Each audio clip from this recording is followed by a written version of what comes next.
You leave your very safe environment and then you're suddenly at the mercy of other people.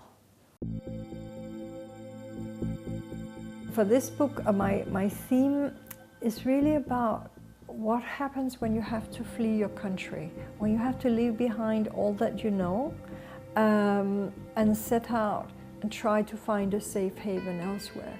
It's about that loss of identity that happens, but also loss of control over your life.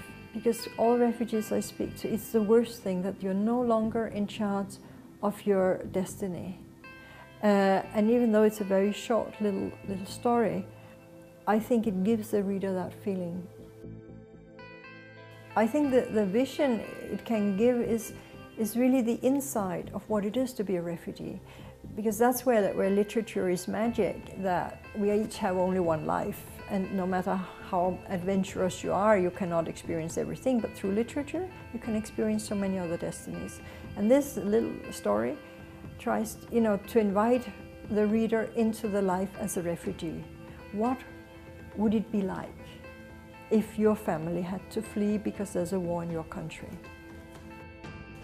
Even for people who are nationalists and don't like to see refugees or don't want so many to come in, I think it's important you understand, because I also think better political decisions are taken if you understand what we call the other, those who come with different life experiences. I wrote the first version in 2001, when in Denmark the debate about refugees and immigrants became very hateful.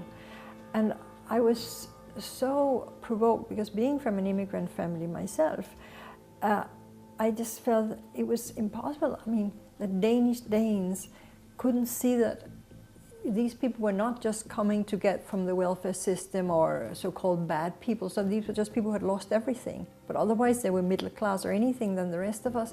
And I wanted to find a way to explain to the Danes at the time how to look at this in a whole different way, how it would be if they were the refugees. And then I realized it's not enough to write then another story of an Iraqi family coming to Denmark or a Syrian family.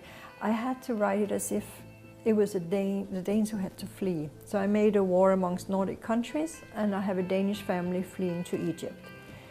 And then it became a book in 2004, and from 2010 and on until now, I now adapt it for each country where it's published.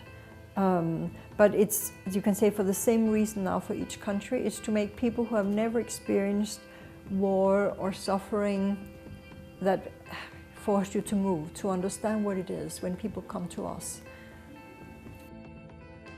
The differences between the different versions depends a bit, of course, on which country we talk about. For Europe, the family always flee to Egypt. So you can say that part of the story is very similar. But the war situation is different. I always wanted it to be the country where it's published is the aggressor country. Because also often people don't understand that when refugees come, oh, but your country is the one that started the war.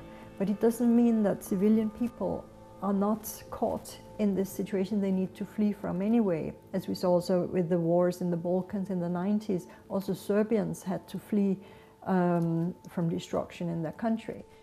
And this is part of what I want to say. I think humanistically we have no choice but to help.